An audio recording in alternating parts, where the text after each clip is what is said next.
Rejoice in the Lord. Okay. Kasi na masaya po tayo pag tayo po ay may mga blessing. Kung malungkot ka na may blessings, kakakaiba ka. Di ba? Oo. Kailangan, pag may blessings po tayo, kapayapaan, maganda po ang pasok, kalmante, maganda po ang pinagdadaanan po natin kasi po may mga bagyo, may mga storm sa ating mga daraanan. Pero nais na Lord na sa kabila ng mga kadiliman, yung mga storm na yan, mga nararamdaman po natin, pinagdadaanan po natin na masakit, nais pa rin ng Lord na nagagalak tayo. Okay? Paano natin makukuha yung kagalakan sa Diyos? Kasi rejoice always in the Lord. Okay? In the Lord. Ang ibig po sabihin, kung you walk with God always, you must rejoice. Because it is ought to rejoice. Kasi kasama mo ang Diyos. Whether bad or good, sa pinagdadaanan mo, kailangan you must rejoice. Kasi in the Lord, nasa Panginoon ka. Amen po? Kaya sa atin po, nais ng Lord na kahit na may mga bagyo, may mga pinagdadaanan, kahirapan, ang problema po ay hindi lumalayo. Halos pare-pareho lang po tayo. Sapagat sinabi po ng 1 Peter po yan sa book of Peter, na lahat ng mga nangyayari at mga pinagdadaanan po natin ay naranasan na ng mga iglesia, ng mga mananampalataya. Okay, kaya huwag ka nang mag-alala, huwag ka nang matakot, huwag kang magduda sa mga pangako ng Diyos. Ang kailangan lang lumakas ang ating mga pananampalataya. Okay? In the book of Romans 14:17, for the kingdom of God is not eating and drinking, but righteousness and peace and joy in the Holy Spirit. Okay, tatandaan po natin pag sa in the Lord, ibig sabihin, kingdom of God po yan. Spiritual po yan. Kaya rejoice always. Kasi po, hindi naman po nababatay ang kaharian ng Diyos sa pamagitan ng pagkain at inumin. Pag physical po yan. Ang hinahanap ng Lord ay katwiran, kapayapaan, at kagalakan ng banal na Espiritu. Kaya kailangan mag-rejoice tayo always. Kasi po, hindi lang tayo nabubuhay sa tinapay. Man shall not live by bread alone, but by every word that proceeds out of the mouth of God. Kaya kailangan mag-rejoice na tayo lagi. Pangalawa, the book of Galatians chapter 5 verse 22. One of the fruit of the Holy Spirit is joy. Okay. Kaya nais ng Lord na magalak tayo lagi. Kasi bunga yan ng banal na Espiritu. Yan po ay katwiran, righteousness.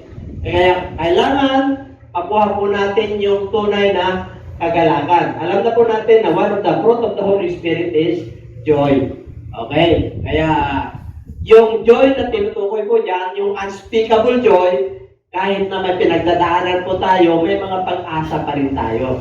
Kahit na may nararamdaman po tayo, meron tayong pag-asa na pagagalingin tayo ng Diyos. Kahit na nahirapan tayo sa buhay, ang pananampalataya natin, isang araw gagaan yan. Isang araw mararamdaman po natin yung mga blessing ng Diyos. Hindi po. Kaya dito po, what is the essence of rejoicing? Ano yung kahalagaan? Bakit kailangan na tayo po ay magalak? Sa creation pala, maganda lang na po tayo, you know why? Because God created us in His own image, the image of God. Pag sinabing image ka ng Diyos, kailangan magalak ka lagi. Kasi hindi ka naman kawagis ng unggoy. Kayo ba'y gusto ng kawagis ng unggoy? Na tayo raw ay nilikha. Sa pamagitan po ng mga theories ng mga scientists na ang mundo ay nag-big-bang na lang at lumitaw yung unang tao ay mukhang unggoy at may buntot. Ikaw ba papayag to? Hindi po. Hindi po totoo yung teorya na yon. Amen po? Kasi ang Diyos po ay Diyos na makapangyarihan, mapagmahal at mahabagin. Kaya kung kawangis ka ng Diyos, ibig sabihin, pag ikaw ay mananampalataya, walang pangit. Tingnan mo nga kung may pangit dito. Lang tayo guwapo. Nagkaroon lang ng kapangitan ng tao, yung pagtingin niya sa tao. Kasi po, dumating ang kasalanan. Kaya yun sa paglikha pa lang, panalo ka na. Amen po? Kaya mag-reduce ka na. Bakit po? E bago kalikhayan eh, yung pangangailangan ng tao, binigay na lahat eh. O, bago kayo pang-anim na araw ang paglikha ng tao, kasi yung 1, 2, 3, 4, and 5, yun yung mga lahat ng pangangailangan. Ilaw, liwanag, oxygen, mga halaman, mga puno, mga isda, o, ipapawid. Diba? Karagatan. Natural resources, binigay lahat sa atin ng ating Panginoon eh. Kaya, image, in the image of God, His own image, in the image of God, He created Him. Ano raw? Pakibasa? Ano raw ang create ng Lord? Male and female. Kung mayroong mga ibang kasarian ngayon, hindi po niya nilikha, espiritu po yun. Espiritu po yun na tumadako sa tao. Amen? Kaya kung ang pakiramdam niya, hindi niya alam kung ano yung pakiramdam niya, mag-pray siya kay Lord. Kasi ang pagkalikha ng Lord ay kaya kailangan natin ng Diyos. Kaya kahit anong kasarian ka, anong nararamdaman mo, magpasalamat ka sa Diyos. Amen? Kaya ang Diyos po ay mapagmahal. Kaya dapat malaman po natin na pag nakita yung kasarian, pero yung nararamdaman ko, hindi naman lalaki, babae naman. Hayaan mo lang. Amen? Darating ang panahon na kung ikaw ay susunod sa Lord, abay mabago yung iyong kaisipan. Amen po? Gaganda ang iyong imahe. O sa harapan ng Diyos, katwiran ng Diyos ang sinusunod mo. Okay, number 2, bakit kailangan tayo po ay magagalak? Number 2, kasi mahal niya tayo. Ang pagsinta ng Diyos sa sangkatauhan ay binigay niya bigatin san para hindi tayo mapahamak. Yun yung pangalawa, yung pag-ibig ng Diyos sa sangkatauhan. Una yung pagkalikha, tapos magalak ka. Bakit? Pangalawa, yung pananampalataya natin kay Kristo kasi hindi ka mapapahamak. Meron kang everlasting life. So, kailangan magalak ka. Amen? Pangatlo, you have the right to become children of God. Ang sabi po riyan, but as many as receive Him, ibig sabihin, kahit na gaano karami, as many as receive Him, ibig sabihin yung mananampalataya ka, naniniwala sa Kanyang salita, nagtitiwala ka sa Kanya, to them, He gives the right to become children of God to those who believe in His name. Manampalataya ka sa pangalan niya. Manampalataya ka sa salita niya. Kasi sinabi ng Lord yan mas mapalad yung mga hindi nakakita sa akin na nananalig sa akin. O di mapalad ka. Amen? Sabi mo sa katabi, mapalad ka. Anak ka ng Diyos. Kasi alam mo, na si Kristo, kahit na nasa may pinagdadaanan tayo, iba't iba po. Lahat po tayo rito ay pinagdadaanan. Kayo ba'y naniniwala? Amen. Maaaring emosyonal, maaaring karamdaman, maaaring kahirapan, o maaaring trabaho, maaaring relationship. Pare-pareho lang naman tayo halos. Amen po? Ang inaanap lang ng Lord sa atin ay marunong kang magpasalamat at magalak. There is a joy. Kasi po, sa paglikha, pagdating ng ating Panginoon, para hindi ka mapahamak, para magkaroon ka ng buhay na walang ganun. At yung pangatlo, binigyan ka ng karapatan na maging anak ng Diyos. Pero anak ka ng Diyos. Amen po? Ay sabi mo, mapalad ka. Kung bukod ka hindi kakawagis ng unggoy, kawagis ng demonyo, kawagis ka ng Diyos, kaya magalak ka. Binigyan ka pa ng karapatan na maging anak ng Diyos. Kasi po, dati talaga hindi tayo anak ng Diyos. Dahil lang sa pag-ibig ng Diyos siya, kaya inabot po tayo. Kaya, makatwiran lang na ikaw ay laging nagagalak. Rejoice always in the Lord. And again, pag sinabing again, together again. Ulit yan. Again, I'll say, rejoice. Inulit pa nga eh. Kasi, hinahanapan tayo ng Lord ng rejoicing.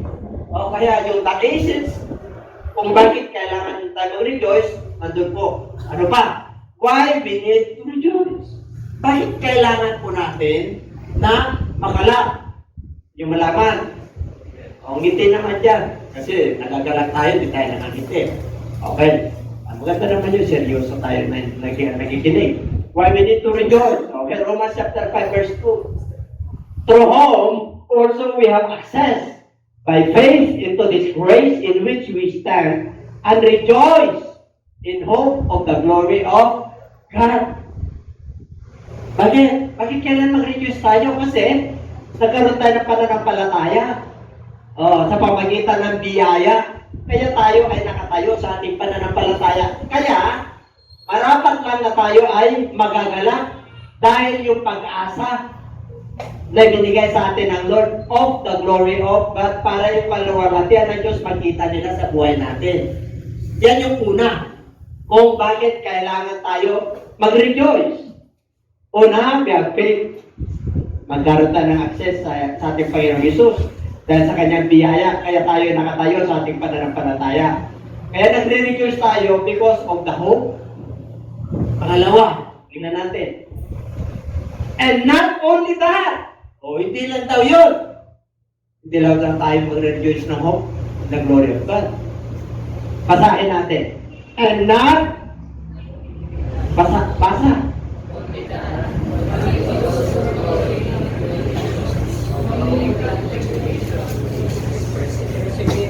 Okay. Dalawa yan. Kailangan nagagalak din tayo sa kabila ng kahirapan, tribulation, sakit, pasakit. Ano ba yung tribulation? Hirap. Tribulation, di ba? Hindi ka lang magagalak sa glory. Yung natatanggap mong hope sa ating Panginoon. Kundi sa kabila noon, kailangan, kasi meron din glory in tribulations. Meron din pala glory in tribulations. Bakit po? Dapat ninyong malaman na pag may tribulation kayo at kahirapan na dinadaranas ninyo, ito po ay nagpo-produce ng ano ba yung perseverance? Pagtsatsaga. Pagtitiwala. Yun ang ibig sabihin. Kaya magtsaga ka. Sabihin mo sa katabi, magtsaga ka. Mga viewers, magtsaga kayo. Kasi may kasabihan. Ano yung kasabihan? May nilaga pag may tsaga. May nilaga. Ano yung lalagayin mo? Ang bulalo? Ang saging? Saba? Maring may nilaga. Ibig sabihin may aanihin ka, may blessing ka, may kakainin ka. Hindi lang physical na pagkain, pati spiritual. Amen? Bakit? Nagagala ka sa kabila ng tribulation. Ngayon, mga kapatid, paano tayo magagalak? How to rejoice in spite of tribulation. Okay. How to rejoice in spite of tribulation. Yan ang maganda natin pag-aralan. Nakanda na ba kayo? Sige nga, tingnan nga natin kung nakanda na kayo. Okay. Kasi 1 Peter 4:12. Mga minamahal, huwag niyong isipin na yung mga dumarating sa inyo ng mga maraming mga pagsubok ay tila baga ngayon lang, mga streams, mga bago lang. Ito ay kumuna which is to try you, ano raw, para subukin kayo, as though some strange thing happened to you. Akala mo lang, yung mga dumarating sa iyo na pagsubok, ay ang dami naman. Parang hindi na bago sa iyo. Amen? Dapat ang pagsubok sa atin ay common, pangkaraniwan. Parang bagyo. Alam natin na may bagyo. Taon-taon, dumating na yung bagyong Doming nung nakaraan. Naramdaman nyo ba? Anong bagyo na ngayon? Anong letter na ngayon? Wala tayong ganong alam, di ba? Kasi hindi natutuloy. Nagiging alam natin ang bagyo rito pagka natutuloy at malakas at maraming napinsala. Kaya letter D po yan, pang-apat na bagyo. Pag letter E, pang-5. Amen? Kaya kung if na ngayon, ay pang-7 na yun, hindi lang natin naramdaman. Kaya dito sa Pilipinas may bagyo. Minimum 21 yan. Na bagyo, kahit na December, kadalasan December, dami napapahamak eh. Bagyong Yolanda, bagyong Utit. Oh, kasi, siyempre po, yung mga puso ng tao, nagagalak pag December. Pero may regulation pala na darating. Amen? Nandiyan pa ba kayo? Kaya dito, dapat hindi na strange. Hindi na ito bago sa atin. Dapat alam na natin kasi sabi na, Lord knowing. Alam niyo na ito. O, itong nangyayari sa inyo. Okay, tuloy. If you are reproached for the name of Christ, blessed are you. Okay. Alam niyo, pag ikaw ay mananampalataya, okay, ito yung mga dahilan. Una, tribulation. Pangalawa, pag-uusig. Pag naglilingkod ka sa Lord, inuusig ka, ano raw? Ano raw palibasa? Mapalad ka. Sabihin mo sa katabi, mapalad ka. Kasi kanina, in spite of tribulation, ay alam mo na may tribulation. Nakahanda ka na. O, kasi ang kingdom of God is righteousness, peace, and joy. Kaya magagalak ka pa rin. Amen po? O, kaya gusto ng ating Panginoon, bakit ka nagagalak lagi sa kabila ng mga pagsubok? Paano mo malalaman ng isang tao ay masaya sa kabila ng pagsubok? Lumalaban, nakangiti yan, pag nag-pray yan, yung pananampalataya niya sa ating Panginoon, Amen, Lord. Ikaw ang aking strength, Lord. Maraming salamat po, Panginoon. Nakangiti ka. At yun ang gustong makita ng Diyos. Na nagkakaroon ka ng pag-asa. Glory nga eh. Bakit kayo natatakot? Kasi ba kayo? Bakit ka matakot? Ipagsubok, pandemya yan. Magiging endemic din yan. Alam niyo yung endemic? Kaya ending. May ending yan. Meron din katapusan yan. Kasi ayaw ng Diyos na ikaw ay nahihirapan. And everybody say Amen. Amen. Oh, yan pa ba kayo? Ay, ang tindi ng ating Panginoon eh. Blessed are you, pag tribulation, ano raw? Ha? Hindi na strange yan, alam mo na. Pero pagka, if you are reproached for the name of Christ, pinagambala ka, inuusig ka, pinagwiwikaan ka ng masama, na hindi naman totoo dahil sa'yo paglilingkod, blessed are you. Why? For the Spirit of glory, ano ka? Rest upon you. Makikita nila yung glory ng Lord sa kayo Holy Spirit. Bakit? Kaya mong lumaban, hindi ka nahirapan. O, dami ng pagsubok. Pero, kaya nasabi ng Lord, rest upon you. Bakit? Third part, He is blasphemed. But on your part, He is glorified. Bakit nag-glorify ng Lord sa buhay mo? Kasi kahit na pinagbibigyan ka, wala yan, di totoo yan. Hindi pinagpala yan, hirap sa buhay yan, kahit naman na ng palataya, naglilingkod, puro po, praise the Lord yan. God bless it. Sa kanila, blasphemy yun. Blasphemy yung ginagawa natin. Pero sa atin, kilala natin yung Diyos natin, pinapalakas niya tayo. Amen? Nagiging strong yung pananampalataya natin, yung pagtitiwala natin sa Lord. Kilala natin ang Diyos natin eh. Kaya kahit anong pagyong dumarating sa buhay natin, hindi tayo nauuga. Because, on your part, it is glorified. Kilala mo kasi siya. Kaya sabihin mo siya, katabi, matindi ka. O, palapakan natin ito. Ano mo, in spite of that, ano pa? Sino gusto magkaroon ng mga beneficiary? Ang beneficiary. Ano siya ang Diyos natin? Laging may nakaabang na pagpapala. Yung iba hindi lang nila na-appreciate. Dami blessing na Lord kayo sa atin. Yung pag-isip mo pa lang sa umaga, lakas mo. Hindi pa ba kayo? Ang dami yung pag-asa mo sa buhay, malabang ka. Kahit na ang dami tayong susung-susung na problema. Ano pa yung mga benepisyo? Okay, tignan natin. Rejoice and glad exceeding. Bakit? Sinabi sa 1 Peter 4:10. But rejoice to the extent that you partaker of Christ's suffering, that when His glory is revealed, you may also be glad with exceeding joy. exceeding joy. Bakit exceeding joy? Nagkaroon ka ng tribulation? Inuusig ka? Because you are the partakers. Alam niyo yung partakers? Nakikihati ka sa hirap ni Kristo. Kaya dumadaan tayo dyan. Nakikihati ka lang. Nakikibahagi ka lang para maramdaman mo bilang tao yung nangyari sa ating Panginoon. There are two kinds of suffering. Tignan. There is a suffering of sinners. Yung mga hindi naniniwala kay Kristo, hindi nananalig kay Kristo. There is a righteous suffering. Yung righteousness suffering, yung mga nananalig sa Kanya.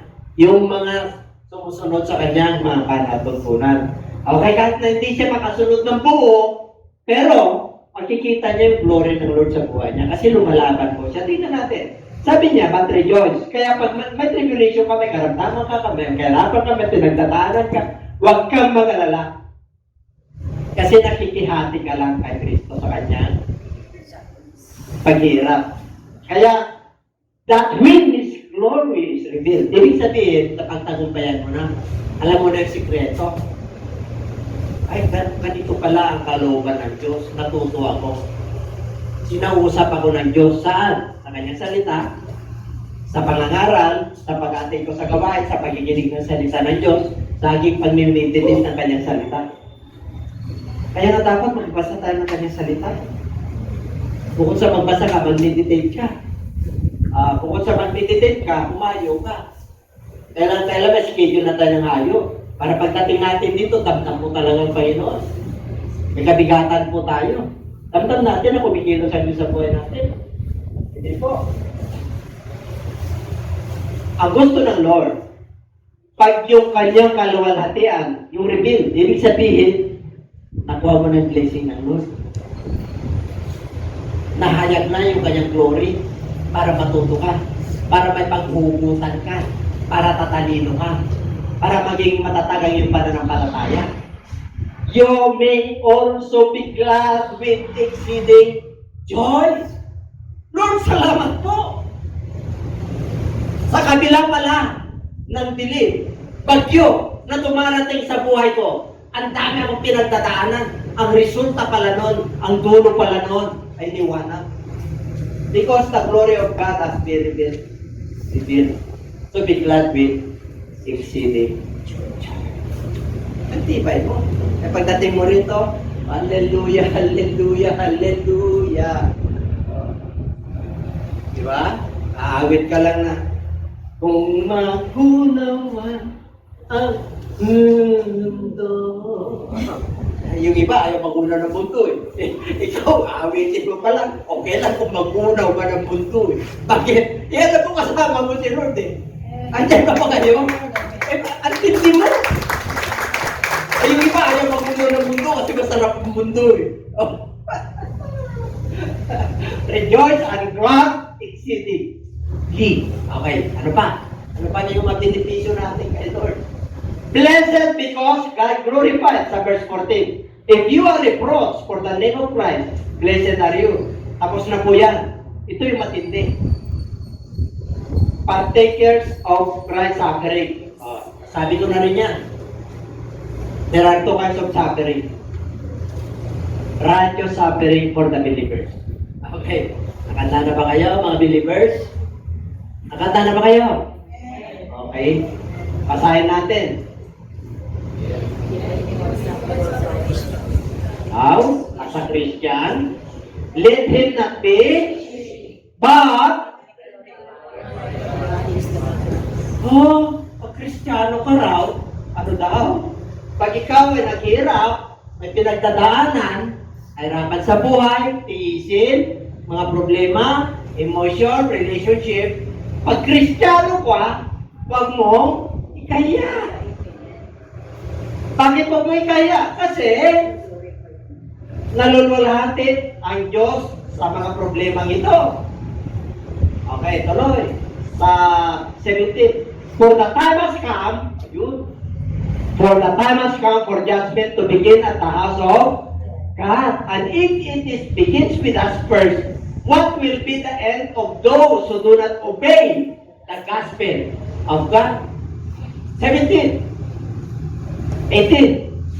Now, if the righteous one is scarcely saved, where will the ungodly and the sinners appear?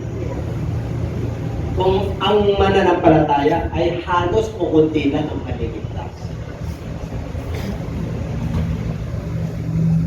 Kung ang matuwid, kung nananalig ka, ay bibihira, scarcely, bihira maligtas. Eh, saan mapupunta yung mga ungodly, hindi makadiyos, hindi naniniwala sa salita ng Diyos, hindi nananampalataya nga Kristo, at yung mga makasalanan, hindi sumusunod. Ano mangyayari sa kanila? Meron pa ba? Therefore, let those who suffer according to the will of God commit their souls to Him in doing good as to a faithful Creator. Ulitin ko. Kaya nga mga kapatid, kayong mga nagtitiis according to the will of God. Kaya sabi ng Lord, in everything, give thanks, for this is the will of God. Ano man ang nangyayari sa atin, mahirap, maganda, mabuti, maliwanag, madilim, it is the will of God. According to the will of God, commit your souls to Him in doing good. Ibig sabihin kahit naman dilim na. Ang dami na nangyayari naman, hindi maganda. Commit your souls in doing good. Kaya? Kaya? Yun din naman sa tulong nila. Kaya inutusan tayo kasi magiging tapat tayo sa Kanya. Diba? Rejoice always in the Lord, and again, I say, rejoice. Alapakan natin ang Lord. Ayan. Itong mga unbeliever, tingnan natin. Unrighteous or suffering of the unbeliever. 1 Peter 4:15. Pagibasa, malakas.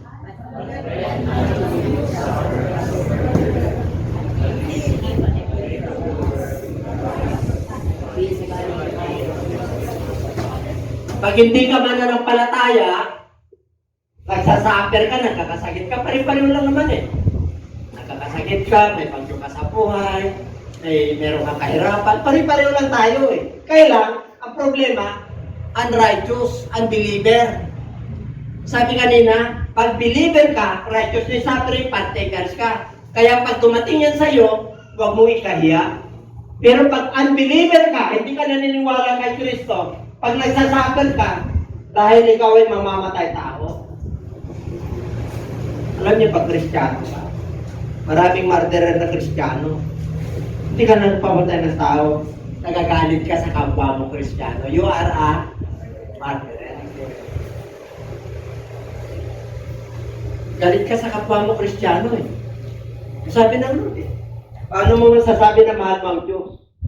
Yung nakikita mo kapatid mo, hindi mo minamahal. Tapos sabi mo, I love you Lord. Dito to yun. Sinabi mo, I love you Lord, tiyakin mo lang. Yung kapatid mo sa pananampalataya, mahal mo rin. Kasi, commandment ang Lord yan. Loving God and loving others.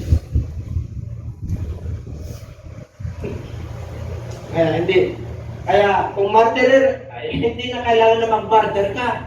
Hindi, pati Kristiyano, pagkalit ka. Ati! Kaya mga believer, marami yan. Nagnanakaw ng talent, nagnanakaw ng panahon, pera, nagnanakaw talaga. Gumagawa ng masama, evil, doer. Wala sa Lord kasi, wala sila takot kay Lord eh. Kasi nga unrighteous eh. Or as busy body. Alam niyo ba yung busy body dito? Nakikialam ng buhay ng iba. Kristiyano na tayo. Baka nakikilag pa tayo ng buhay ng iba. Ha? Ano yung lagi mo sinasabi rito? Mind your own business, scratch your own galis.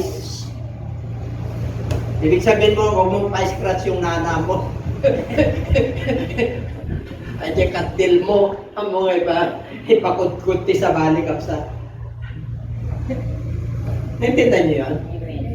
Win?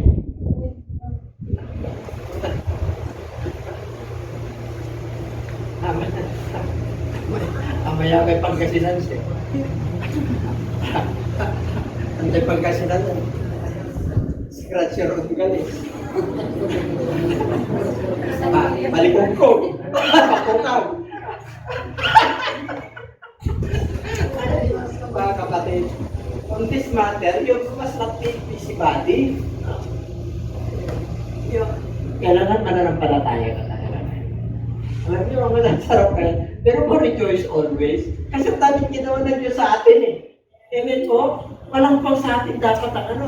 Kahit na minsan dumarating yung kalungkutan, sandali lamang po yun. At mamaya-maya nakarecover ka ulit. Amen? Di ba pagka binabagyo tayo, nakaka-recover tayo? Amen. Ganun din. Pag yung mapagsubok, huwag yung patagalin yan. Yung makahirapan. Pag yung hintayin na ugatan kayo dyan. O, yung nag-ugat na, yung hindi na, ang tawag doon, yung kinakmupon. O, magbubun ka. Sabi mo siya katabi, magbubun ka. Yung mga wala kakalun, nagbubun. Yung mga kakalun, hindi na makamagpun. Amen po? Ang sarap yung magbubun. O, pag naapakan mo yung isang paita, siyempre tataas ka. Tataas yung antas ng pananampalataya mo eh. Bubun! Apakan mo yung problema mo. O di ba, bubun? Yung iba, hindi nagbubun eh. Move out. Move back. Mahuhulog ka sa bangin. Kaya magbubun ka. Kaya sabi na Lord, looking unto Jesus. Amen? So, titignan mo. O, yung tawag sa'yo ng high calling. Kasi may gantimpala ka. Ito yung mga gantimpala. Kaya pag believer ka talaga, sinner suffering, yung dami, mga believer talaga, hirap sila, napapama. So, dami bakit?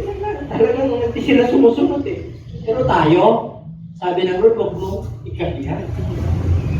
Kasi na-revealed, because the glory of God revealed to you. Kaya hindi mo kaya. Amen? Diba?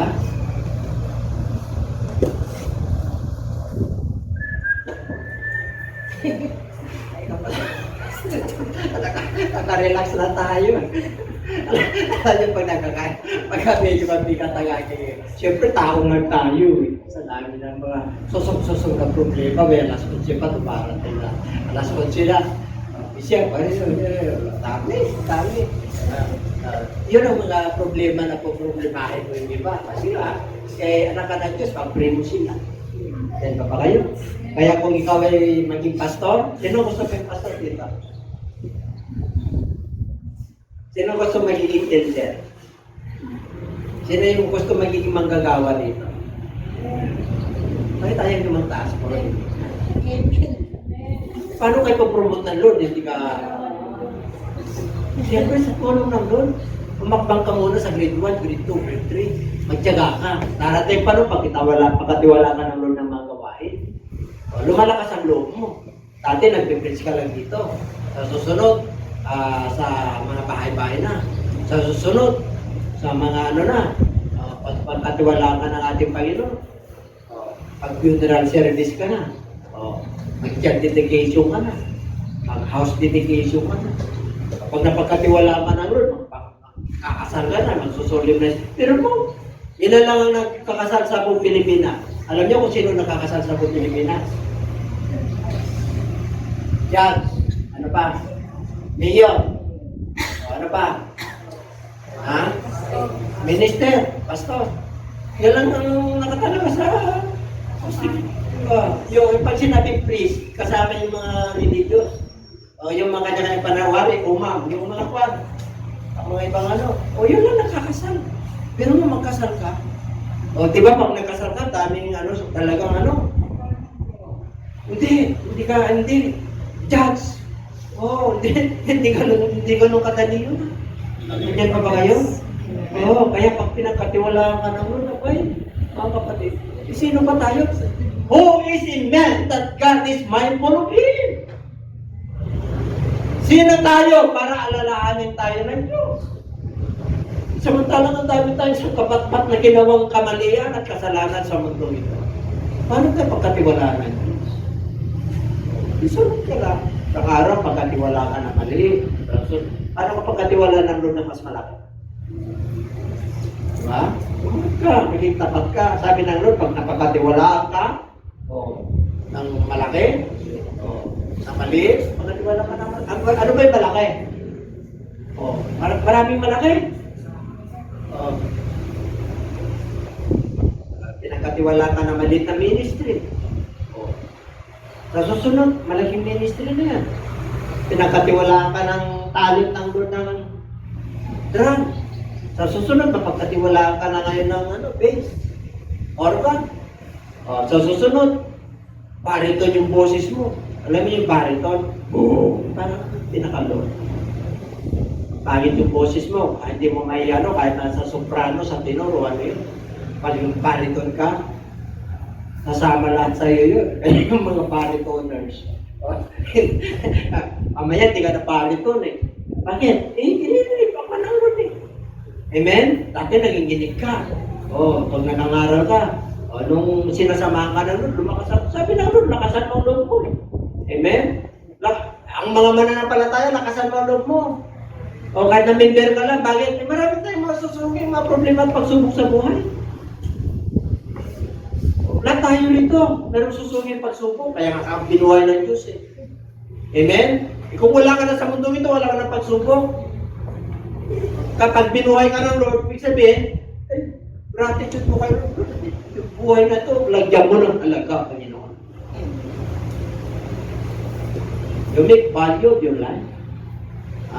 Ibig sabihin, you make time to the Lord. Bigyan mo siya ng panahon.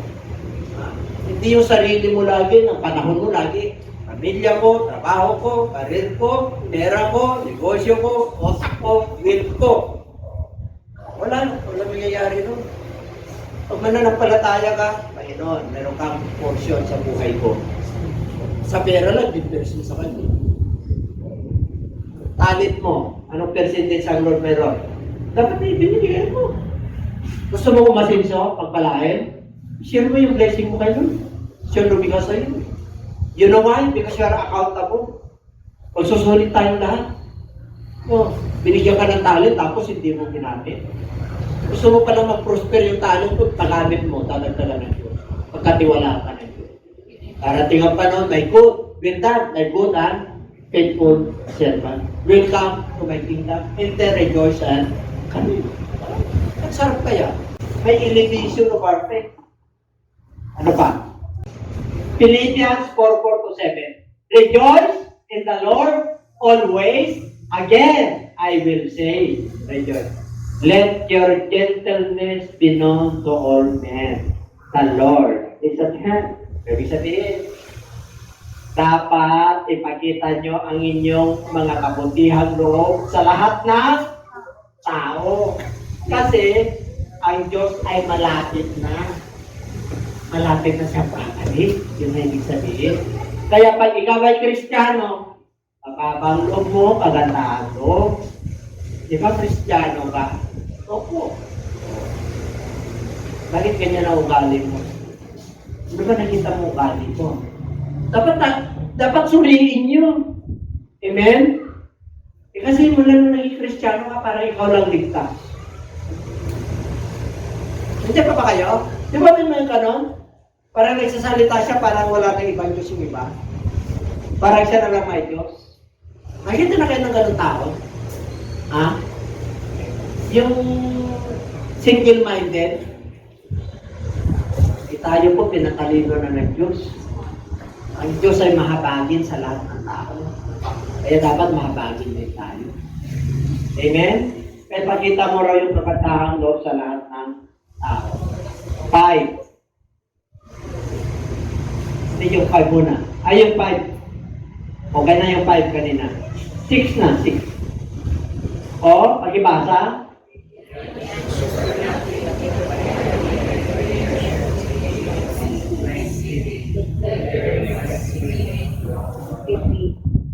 Alugin natin. Huwag daw tayong mapahala sa lumang bagay. Huwag kang mabalisa. Sabi mo siya katabi, huwag kang mabalisa. Okay. Huwag kang mabalisa. Ibig sabihin, huwag kang mag-alala sa bukas. Huwag kang mag-alala, kakainin mo bukas. Ang mga ibon, pinapakain ng Lord. Ang mga liryo ng kapatagan, dinadamitan ng Diyos. Ikaw pa kaya? Naninikha ng Diyos ayon sa kanyang sariling wangis. Mas mahalaga ka kaysa mga ibon at sa mga linis of the valley. Kasi, may utak ka.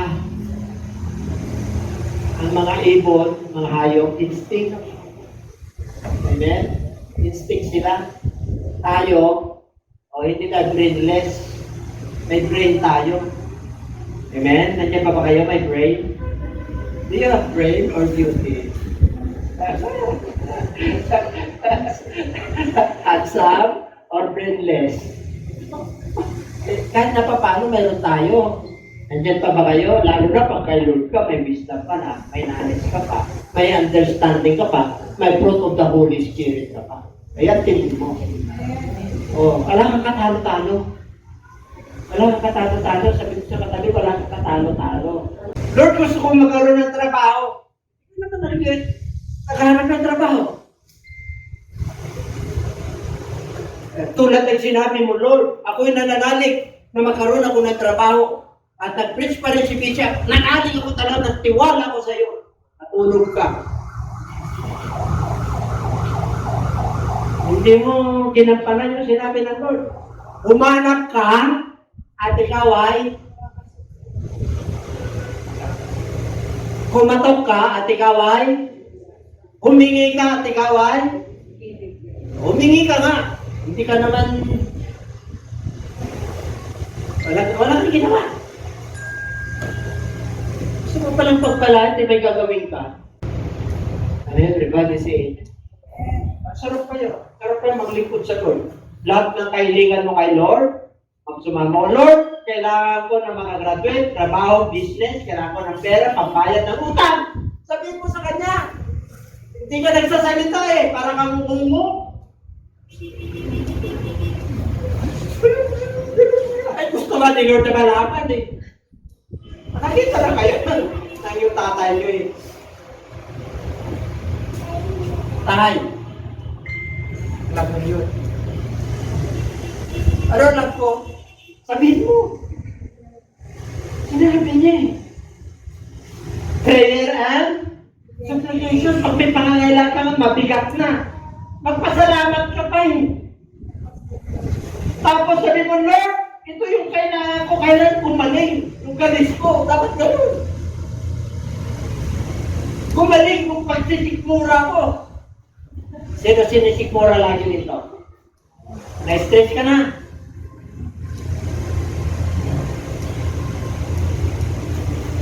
Sino hindi nakakatulog dito ng gabi? Baka over gadgets ka na. Nasa higanan, sa unan mo na. Uy, may nag-text sa akin. Hindi ka talaga makatulog. Alam nyo, kailangan one day at a time with Jesus. And tomorrow will never be. One day at a time. Step by step yan. May kanya-kanyang panahon yan. Sabi mo sa'yo katabi, dapat matalino tayo. Naghanap pa ng kapayapaan, kagalakan mo kay Lord Rejoice always in the Lord. And again, I say,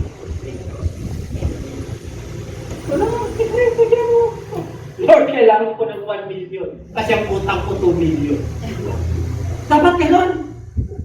Amen? Depende po sa pananampalataya nyo yan Kung 10 million na capacity, ay 10,000 lang, Lord, kailangan ko ng 20,000 para meron akong savings na 10,000 para sa aking pangangailangan. Depende yan sa faith nyo. Amen po? Pag million talaga, iba na yun. Ibig sabihin yung kita mo, tumarating million. Kaya, nakalaw na nga humingi ka ng video, dumarating sa'yo, tauhan. Hindi ka nun yun.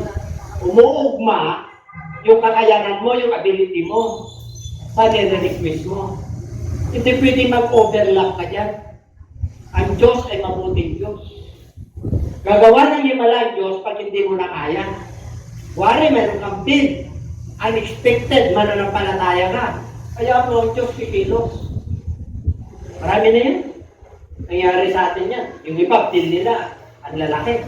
Pero nakalusot. Bakit? Nanamig sila kay Lord eh. Ano pa? Ito ang gusto ng Lord.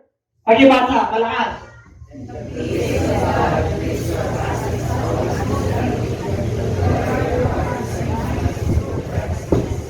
Ano raw? Pag naibigay mo lahat ang kailangan mo sa Diyos, ano raw? At ang kapayapaan ng Diyos ay hindi matarot. Ibig sabihin hindi maabot ang karunungan ng tao, kaunawan ng tao kung bakit ka pinagpala. Kung bakit kumaan yung buhay mo. Kung bakit ka nagiging maligaya at nagre-rejoice. Bakit po? Walang makakapagsabi at makakaunawa sapagkat ang kapayapaan ng Diyos nasa iyo. Siya yung magbabantay ng iyong puso. Hindi ka ma-stress. Hindi magkakaroon ng enlargement yung puso mo. At babantayan niya yung mind mo. You have the mind of Christ. Hindi ka magkakaroon ng evil mind. Kasi may peace of God ka. Kaya yung heart mo, tahimik lang. Kahit na nagmi-maintain ka, kalmante ka lang. Bakit? Kasama mo ang joy. Diyos. Kaya, rejoice always. And everybody say, nakuha nyo ng beneficiary. Ha? Pag may kailangan, Lord, kailangan ko to. Kailangan kong gumaling. Kailangan kong negosyo. Kailangan kong trabaho. Kailangan makagraduate yung anak ko. Kailangan ako masinso. Ay ba kayo? Kung ang pananampalataya mo, yung bahay kubo, nandito na ako, dito na ako talaga. Nandito na ako talaga. Ano sabi ng Lord? Ha? Gusto kayo pagpala ng Lord. Ano sabi ng Diyos? John chapter 10 verse 10. Naparito ang demonyo para magnakaw, pumatay at pumuksa. Pero ang Panginoon Diyos, naparito para tayo po ay magkaroon ng buhay na kasiya-siya. Masaya ka ba pag marami kang bahay mo? Mananampalataya ka na? Yan pa ba kayo? Magbigay ka kayo. Tingnan mo yung pinakyaw dito sa Bebe. Sino dito ang nilibit na nilo ng kanyang pananampalataya? At yung kabuhayan. Kapayapaan, surpasisig. Hindi matarong yan. Hindi may paliwanag ng tao yan. Bakit? Ang kapayapaan pa ng Diyos nasa iyo. Daming kaguluhan, pero payapa. Hindi mo kaya. Wala ka na may sasahag ka kamaya, pero nagaginti ka. Pag uwi mo, sino ba nagdala rito? Ito magtaka ka pa, ang na pala. Alam niyo mga kapatid. Ito tatandaan. Walang imposible sa Diyos. Kahit na wala ka ng pagkain, may gagamitin ng Diyos.